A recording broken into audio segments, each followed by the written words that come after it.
Salut, c'est Jean-Marc de l'Académie Running Trail.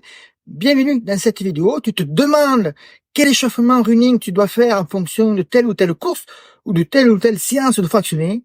C'est ce que nous allons voir dans cette vidéo. On va parler des échauffements pour certains types de courses, 10 km, semi, marathon, ultra et même ultra trail. On va voir aussi l'échauffement que tu peux faire pour certains types de séances de fractionné.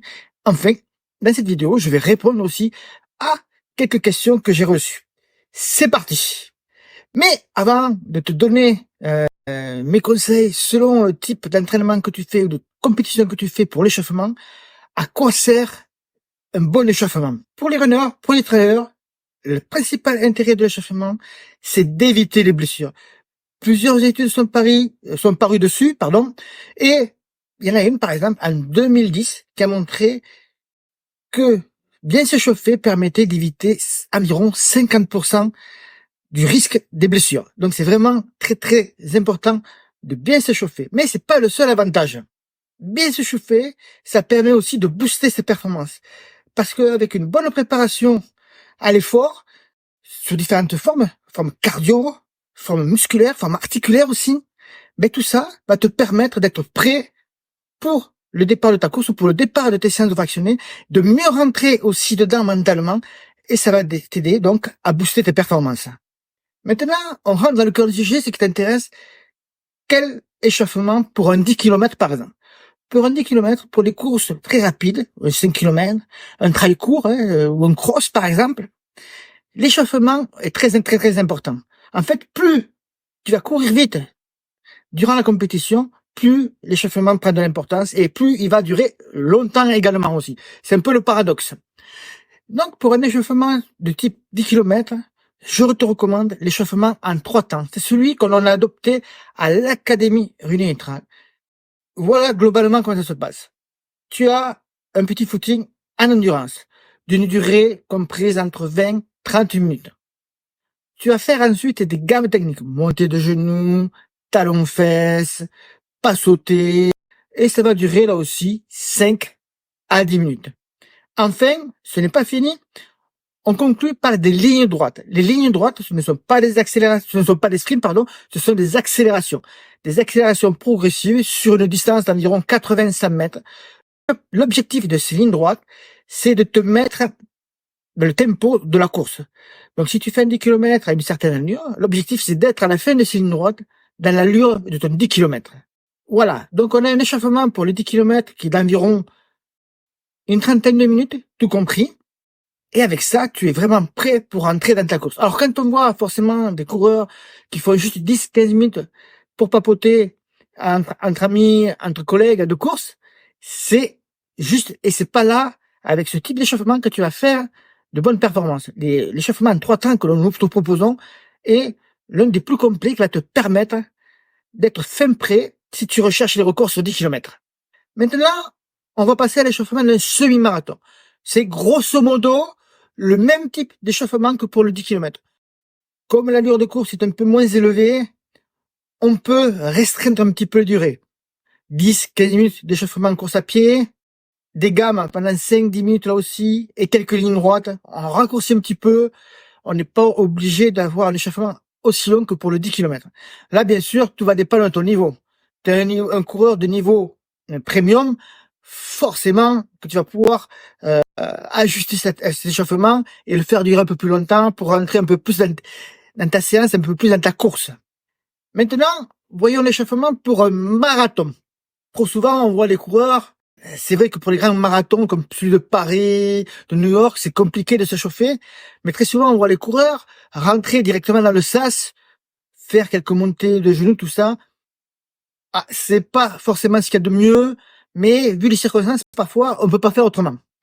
Néanmoins, pour un marathon comme Paris ou le gros marathon, je te conseille quand même d'avoir un petit échauffement à côté, 10-15 minutes, juste pour faire monter la température un petit peu, pour déverrouiller les jambes, te mettre un petit peu en mode course à pied, et après tu peux le peaufiner dans le sas de départ, quelques montées de genoux, tout ça, rester en activité un petit peu pour garder la température du corps à la bonne température, comme je dirais, aux alentours de 39 degrés. On s'est aperçu que c'est à cette température-là que le corps exploite le mieux ton potentiel physique. On a parlé course sur route, on va parler trail. Trail court, trail moyen. On se retrouve dans un échauffement type semi-marathon.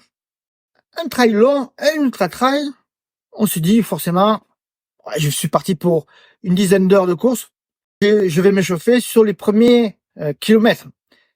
Bonne idée, mais ça peut être aussi une très mauvaise idée, selon le parcours de ton trail ou de ton ultra trail.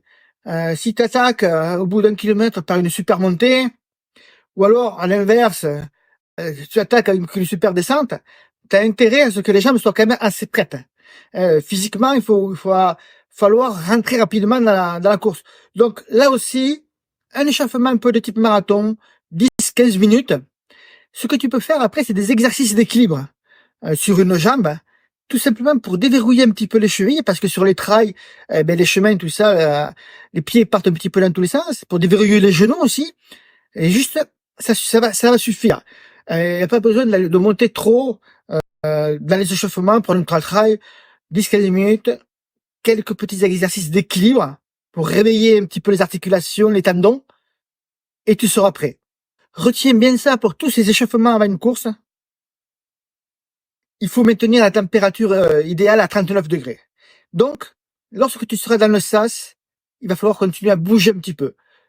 C'est pas énorme, mais quelques montées de genoux, montées sur les mollets, talons-fesses, mais attention bien sûr à pas cogner ceux qui sont à côté de toi, mais juste à bouger un petit peu pour maintenir cette température-là. Maintenant, pour les échauffements pour les types de séances de VMA. VMA courte, VMA moyenne ou VMA longue, et même seuil, l'échauffement en 3 temps est recommandé, c'est celui que nous conseillons donc à l'Académie Running et Trail. 3 temps donc, de l'endurance, 15-20 minutes de footing, des gammes techniques, et des lignes droites. Voilà, j'avais oublié le 3e temps. Pour des séances de seuil, on peut par exemple évacuer un petit peu les gammes techniques, faire uniquement de l'endurance, des lignes droites, parce qu'après la séance de seuil, enfin l'intensité va être là, mais pas autant que sur les séances de VMA. Les séances de VMA, c'est vraiment très très très important de ne pas se contenter d'un simple footing, mais d'aller plus loin que ça, de rechercher l'échauffement en 3 temps.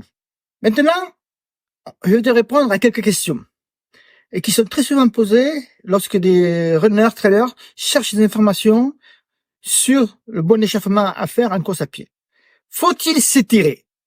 Alors, j'ai tourné des petites vidéos, j'ai écrit de nombreux articles dessus. C'est non. On ne s'étire pas, surtout avec les étirements passifs, on ne s'étire pas avant une course ou avant un échauffement tout court. L'échauffement en 3 temps, quand on monte, c'est un échauffement dynamique, c'est celui que tu vas être utilisé.